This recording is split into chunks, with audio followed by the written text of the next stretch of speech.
आज की प्रेस वार्ता में सभी मीडिया के साथियों का स्वागत है। और आज दुर्गा माँ और उनके 9 रूपों वाली सभी देवियों को उनकी नवधा शक्ति और श्रद्धालुओं की नवधा भक्ति को प्रणाम करते हुए आप सभी को आपके माध्यम से कांग्रेस पार्टी की ओर से प्रदेश के हर निवासी को, देश के हर निवासी को दुर्गाष्टमी की मैं मन की गहराइयों से शुभकामनाएं देती हूँ, बधाई देती हूँ। और आज बहुत ही गंभीर विषय से शुरू करूंगी और उसके बाद एक बड़े ही हास्यास्पद विषय पर ले जाऊंगी। दिल्ली की तरफ भी थोड़ा सा रुख करेंगे। तो देखिए, 22% की आदिवासी बहन भाइयों की आबादी वाला ये क्षेत्र मध्य प्रदेश आदिवासियों के उत्पीड़न और शोषण में नंबर 1 के स्थान पर है पूरे देश में। और आदिवासियों के प्रति जो जुल्म सितम का दौर है, जो यातना का दौर है, जो अत्याचार और अपराध का दौर है, वो शिवराज सिंह सरकार के 18 साल के कार्यकाल में उसने दिन दूनी रात चौगुनी तरक्की की। और अपनी बात मैं आदिवासी भाई बहनों को आप सभी के माध्यम से ये कहते हुए शुरू करना चाहती हूँ कि तू जिंदा है तो जिंदगी की जीत में यकीन कर। तू जिंदा है तो जिंदगी की जीत में यकीन कर। अगर कहीं है स्वर्ग तो कांग्रेस लाएगी तेरे लिए उतार कर। ये गम के और 4 दिन, सितम के और 4 दिन, ये दिन भी जाएंगे गुजर, गुजर गए 1000 दिन। गिरेंगे जुल्म के महल, बनेंगे फिर नवीन घर। अगर कहीं है स्वर्ग तो हम लाएंगे उतार कर। और ये मुझे इसलिए कहना पड़ रहा है क्योंकि अभी कुछ दिन पहले 10 करोड़ का घोटाला वन विभाग का हमने उजागर किया था। एक सप्ताह नहीं बीता और एक 500 करोड़ के संभावित घोटाले की ओर अब हमें नजर करनी ही पड़ेगी। तो मध्य प्रदेश में हुआ यूं कि पहली बार इतिहास में वन विभाग ने पौधारोपण से लेकर, गड्ढा खोदने से लेकर, वन संरक्षण से लेकर, कैंपा फंड से संबंधित हर काम जो है वो ठेकेदारों को सौंपने का निर्णय कर लिया है। तो विजय शाह जी जो घोटाला करने के मामले में बहुत मशहूर है, वो चाह रहे थे कि पिछले 2 सालों से ये निर्णय हो जाए। लगे थे एड़ी चोटी का जोर लगा। वन विभाग के अफसर किसी न किसी तरीके से वन विभाग के अफसर रोकने की कोशिश कर रहे हैं। और जैसे ही चुनाव पास आया तो आचार संहिता से 3 दिन पहले चुपके से यह निर्णय लिया गया और करीब 1445 करोड़ की ठेकेदारी की व्यवस्था को सुनिश्चित कर दिया गया।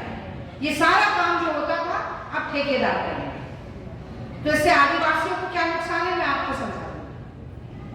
सबसे पहले तो जहां जहां शिवराज सरकार में ठेकेदारी हुई है वहां 50% की कमीशन खोरी हुई है। दूसरी बात, जो रोज का 370 रुपए का मेहनताना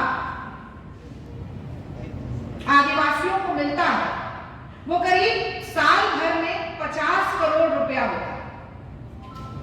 अब इस 50 करोड़ रुपए को किस तरह से इस्तेमाल करना है, लोकल जो वहां के क्षेत्रीय आदिवासी भाई बहन हैं उनको ये लाभ मिलेगा कि नहीं मिलेगा, ये अब कौन निर्धारित करेगा? ये सरकार निर्धारित नहीं करेगी, ठेकेदार निर्धारित करेगा।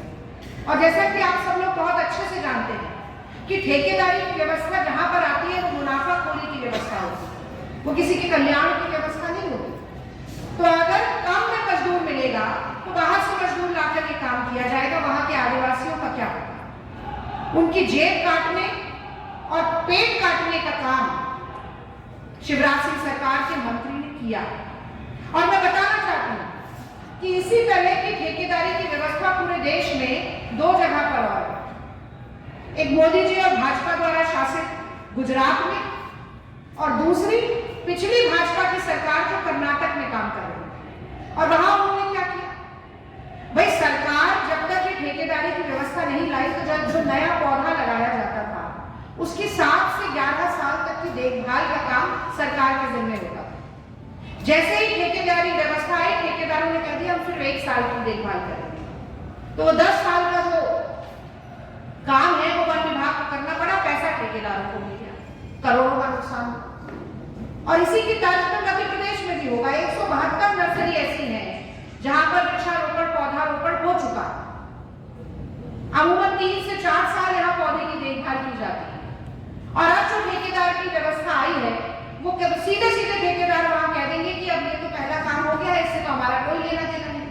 और प्रदेश के एक्सचेकर पर 100 करोड़ रुपए का लॉस होगा, नुकसान होगा, घाटा होगा। तो याद रखिएगा, 4 लाख करोड़ का कर्ज मध्य प्रदेश पर पहले से, ये 100 करोड़ का घाटा उसमें जोड़ लीजिए। और इसी के साथ साथ 500 करोड़ रुपया जो ठेकेदारों की जेब में डालने का काम सरकार ने किया है, उससे आदिवासियों को कितना नुकसान होगा, ये भी हमें अच्छी तरह से समझ लेना चाहिए। तो राहुल गांधी एक तरफ तो लगातार ये बात कह रहे हैं कि आदिवासी मूल निवासी है देश के। आदिवासी जो है वो पहले हकदार है, पहले मालिक है देश की संपदा के, संपत्ति के, जमीन के, जंगलों के, नदी पहाड़ और झरनों के। और इसके ठीक विपरीत भारतीय जनता पार्टी, संघ और इनकी तमाम सरकारें लगातार आदिवासियों को वनवासी बोलकर चाहती है कि ये जंगलों तक ही सीमित रहे। और इसके तमाम उदाहरण हमें देखने को मिलते हैं। मैं सबसे पहले वन विभाग की बात कर रही थी। तो एक तरफ तो तेंदुपत्ता संग्रहण जो होता है, एक बोरे का 3000 रुपया दे रही है शिवराज सिंह सरकार। एक बोरे में करीब 50,000 पत्ते होते हैं। 50 पत्ते की एक गड्डी, 1000 ऐसी गड्डियां होती हैं। 3000 रुपए दे रही है।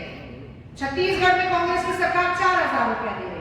राहुल जी प्रियंका जी आते हैं, कहते हैं हम यहाँ पर मध्य प्रदेश में सरकार आते ही 4000 रुपया दे रही है। 3000 दे रही है, 1000 रुपया कम दे रही है भाजपा के प्रदेश से, और उसके बाद मजबूर कर रही है कि छाता खरीदो, साड़ी खरीदो, जूता खरीदो, चप्पल खरीदो, और उसमें भी 10 करोड़ का घोटाला कर देते हैं। 140 रुपए का छाता जो बाजार में मिलता है, ये आदिवासियों के कल्याण का नाटक और पाखंड करके वही छाता 229 रुपए में आदिवासियों को बेचा जाता है और बीच का कमीशन खाया जाता है। जब पूछा गया कि आप ये 500 करोड़ का घोटाला क्यों करना चाहते हैं, आदिवासियों के साथ इतना अन्याय क्यों करना चाहते हैं, फोन पर पूछा पत्रकारों ने, तो विजय शाह जी ने बोल दिया कि जो छापना है छाप लो, मैं किसी से नहीं डरता। ये धृष्टता है शिवराज सिंह के मंत्रियों की। जेब काटेंगे, पैसा लूटेंगे, धोखाधड़ी करेंगे, कमीशन खाएंगे, मुनाफाखोरी करेंगे, और इतनी जुर्रत करके दिखाएंगे कि बोले जो चाहो बिगाड़ लो, मैं किसी से नहीं डरता, जो चाहना है छाप लो, छाप लो। न सिर्फ जनता का अनादर है, बल्कि मैं कहती हूँ कि लोकतंत्र के चौथे स्तंभ का भी अनादर है, पत्रकार भाई बहनों का अनादर। मैं याद दिलाना चाहती हूँ, मीना सिंह मालवीय, उन्होंने खुद ही स्वीकारा, आदिवासी विभाग की मंत्री है, खुद ही स्वीकारा उन्होंने और कहा कि जो कन्या विवाह की योजना चलती है आदिवासी क्षेत्रों में, उसमें हम घटिया से घटिया निम्न स्तर की सामग्री बांटते हैं। 9 अगस्त विश्व आदिवासी दिवस, कांग्रेस सरकार ने छुट्टी घोषित की, अवकाश घोषित किया, शिवराज सिंह जी आए, छुट्टी उस अवकाश तुरंत खारिज कर दिया। इतनी लंबी फहरिस्त है मेरे पास। सीधी का पेशाब कांड पूरे देश ने देखा, भर्त्सना की, निंदा की, इन्होंने पैर धोने का नाटक तो कर दिया, पर अगर सच में आदिवासी का उत्थान चाहते तो उस आदिवासी भाई जिसके साथ इतनी बेशर्मी से, बेहयाई से वो अमानवीय कृत्य किया गया, उसे टिकट देते सीधी से और लड़वाते, तो मानते हम कि आप कितना आदिवासी उत्थान और सशक्तिकरण में विश्वास करते हैं। और तमाम ऐसी चीजें मैं आपको गिनवा सकती हूँ।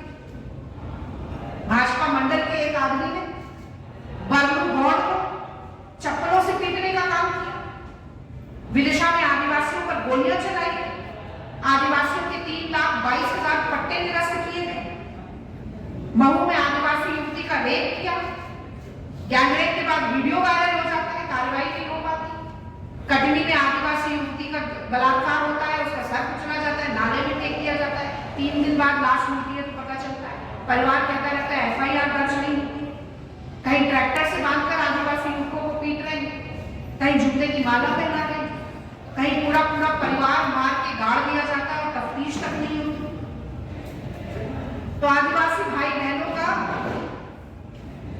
ये जो सूरत हाल है मध्य प्रदेश में, उसे खत्म करने के लिए कांग्रेस की सरकार आई है।